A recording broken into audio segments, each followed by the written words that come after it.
Hello student, कैसे हो आप सब। तो अभी हम लोग एनसीईआरटी ज्योग्राफी का नोट्स लिखाएंगे गाइस आपको।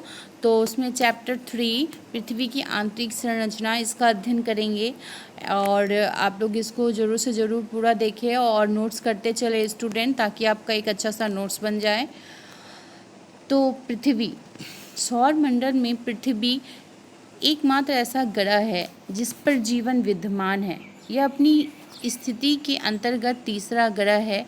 इससे नीला ग्रह भी कहा जाता है क्योंकि पृथ्वी पर 71% जल पाया जाता है। पृथ्वी की आंतरिक संरचना को मुख्यतः 3 भागों में विभाजित किया जाता है: भूप्रपट्टी, मैंटल और क्रोट।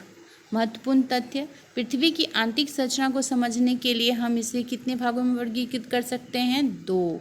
क्या क्या? एक है प्रत्यक्ष स्रोत और दूसरा है अप्रत्यक्ष स्रोत। प्रत्यक्ष स्रोत इसके अंतर्गत खनन से प्राप्त प्रमाण एवं ज्वालामुखी से निकली हुई वस्तुएं सम्मिलित है। अप्रत्यक्ष प्रमाण के अंतर्गत पृथ्वी के अंदर तापमान, दबाव एवं घनत्व में अंतर, गुरुत्वाकर्षण, अंतरिक्ष से मिले उल्कापिंड, भूकंप संबंधी क्रियाएं आदि आते हैं। अब चलेंगे भूकंपीय तरंगे क्या है। पृथ्वी तरंगे एवं द्वितीय तरंगे भी भूगर्भ को समझने में मदद करती है। जो प्राथमिक तरंगे होती है और द्वितीयक तरंगे, ये हमको भूगर्भ को समझने में मदद करती है। यह अध्याय पृथ्वी के अंदर के तीनों परतों ज्वालामुखी निर्मित स्थल रूपों को समझने में महत्वपूर्ण है। पृथ्वी की त्रिज्या 6370 किलोमीटर है। कितने हैं?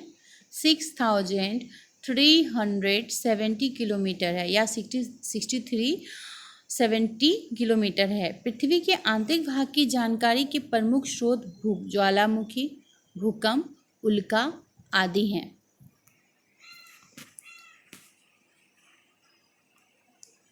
अब देखिए, जैसा कि हम देख रहे हैं, ये स्थल मंडल है यानी भूप्रपट्टी तथा ऊपरी सर्वाधिक ठोस मेंटल। 0 से 100 किलोमीटर, उसको 100 किलोमीटर की गहराई तक को, 0 से 100 किलोमीटर की गहराई को हम भूप्रपट्टी कहते हैं। उसके बाद आता है दुर्बलता मंडल। देख रहे हैं, भूप्रपट्टी के बाद क्या है? मेंटल और क्रोड। मेंटल, इसका मेंटल हम कहाँ तक को मान सकते हैं? 2500 किलोमीटर तक को, जो द्रव अवस्था में है। और जो क्रोड है वो क्या है? ठोस अवस्था में है।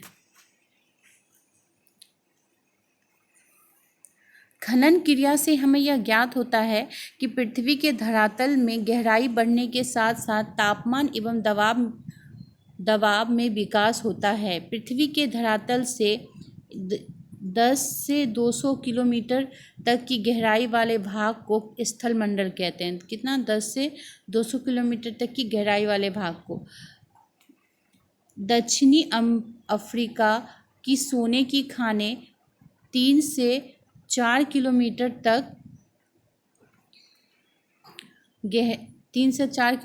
तक गहरी विश्व की सबसे गहरी खानें हैं। इससे ज़्यादा गहराई में जा पाना असंभव है क्योंकि उतनी गहराई पर तापमान बहुत अधिक होता है। भूकंप मापी यंत्र सतह पर पहुंचने वाली भूकंप तरंगों को अभिलेखित करता है। पदार्थों के घनत्व में विभिन्नता होने की वजह से परावर्तन और परावर्तन तथा आवर्तक होते हैं, जिससे भूकंप तरंगों की दिशा परिवर्तित होती है।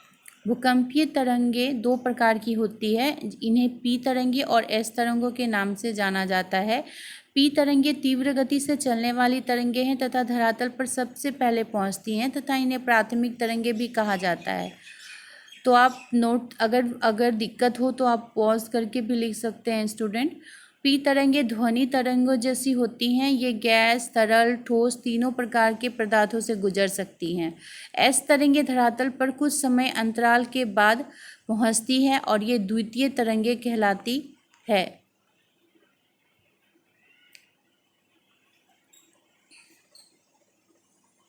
एस तरंगों की एक महत्वपूर्ण विशेषता है। इस विशेषता ने वैज्ञानिकों को भूगर्भीय संरचना समझने में मदद की और ये तरंगें ज़्यादा खतरनाक होती है। इसके बाद हम लोग आ जाएंगे भूकंपीय घटनाओं का मापन भूकंपीय तीव्रता के अंतर्गत अथवा आघात की तीव्रता के अंतर्गत किया जाता है। भूकंपीय तीव्रता की मापनी रिक्टर स्केल के द्वारा जानी जाती है। मापनी के अनुसार भूकंप की तीव्रता 0 से 10 तक होती है। आघात की तीव्रता या गहनता इटली के भूकंप वैज्ञानिक मर्केली किनके देख रहे हैं गाइस, मर्केली भूकंप इटली के भूकंप वैज्ञानिक का नाम क्या है, मर्केली के नाम पर जाना जाता है। भूपर्पटी ठोस पृथ्वी का सबसे बाहरी भाग है। भूपर्पटी की मोटाई महाद्वीपों और महासागरों के नीचे अलग अलग है। महासागरों में भूपर्पटी की मोटाई महाद्वीपों की तुलना में क्या है, कम है। महासागरों के नीचे भूपर्पटी की औसत मोटाई 5 किलोमीटर है, जबकि महाद्वीपों के नीचे यह 30 किलोमीटर तक है। मुख्य पर्वतीय श्रृंखलाओं के क्षेत्र में यह मोटाई और भी है। हिमालय पर्वत श्रेणी के नीचे भूपर्पटी की मोटाई लगभग 70 किलोमीटर तक है। मैंटल भूगर्भ में भूपर्पटी के नीचे का भाग होता है। यह मोहो अशांत यानी डिसकंटिन्यूटी से शुरू होती है और 2900 किलोमीटर की गहराई तक पाया जाता है। क्या, मैंटल, ये भूगर्भ में भूपर्पटी के नीचे का भाग होता है मैंटल, और यह मोहो अशांति से शुरू होता है।